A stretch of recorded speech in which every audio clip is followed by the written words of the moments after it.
আসসালামু আলাইকুম, সবাই কেমন আছেন? আশা করি ভালো আছেন। আমিও ভালো আছি আলহামদুলিল্লাহ। আজকে আপনার সাথে বিফ সিজলিং বাসায় কীভাবে খুব সহজেই তৈরি করা যায় সেটাই শেয়ার করব। প্রথমে গরুর কোরবানি মাংসর একটা মাংস রেখেছিলাম আমি সিজলিং বানানোর জন্য। সেই সিজলিংটা মাংসটা বের করে নিলাম, তারপর হচ্ছে লম্বা লম্বা করে কাটা নিচ্ছি। কাটানোর পর এর ভিতরে মানে আদা বাটা আর মরিচ বাটা আর হচ্ছে পেঁয়াজ রসুন বাটা আর গোলমরিচের গুঁড়া দিয়ে ঢাকা রাখছি।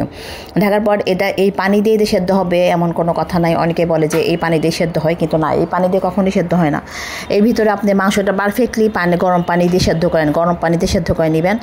সেদ্ধ করে এদিকে সেদ্ধ হতে থাক। আর এর ভিতরে যা যা লাগছে, এর ভিতরে হচ্ছে আমার লাগছে ক্যাপসিকাম, আমি সবুজ আর হলুদ ক্যাপসিকাম নিয়েছি, আর পেঁয়াজ রসুন।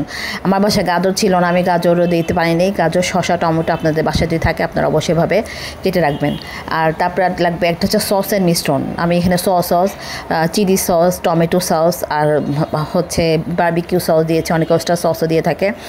এগুলো সব সস আমি 4 চামচে 3 চামচ করে দিয়েছি। দেওয়ার পরে এটা হচ্ছে 2 চামচ কর্নফ্লাওয়ার দিয়ে রেখে দিছি।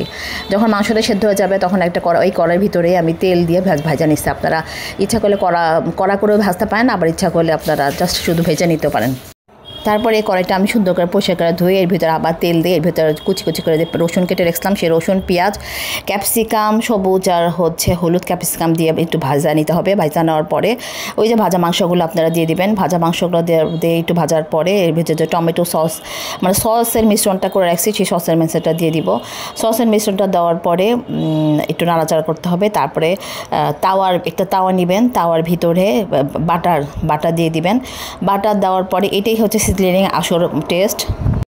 তার ভিতরে বাটারটা দেওয়ার পরে তারপরে এর ভিতরে সেই মাংস মানে সিজলিংয়ের মাংসগুলো দিয়ে দিবেন। দিয়ে দেওয়ার পর এই যে অনেকে মানে রেস্টুরেন্টে গেলে আমরা অনেকে হচ্ছে পোড়া একটা কয়লার ফ্লেভার পাই, এটা হচ্ছে সিজলিংয়ের রেস্টুরেন্টেরা এরভাবে করে থাকে। আপনারা যারা বাসায় মানে খুব রেস্টুরেন্টে গিয়ে অনেক টাকা দিয়ে সিজলিং খেতে চান, তারা রেস্টুরেন্টে না গিয়ে বাসায় সুন্দর করে এভাবে বানাতে পারেন। অবশ্যই খেয়ে জানাবেন। আমার তো অনেক মজা লাগছে, অনেক মজা মানে জম্পেশ মজা লাগছে।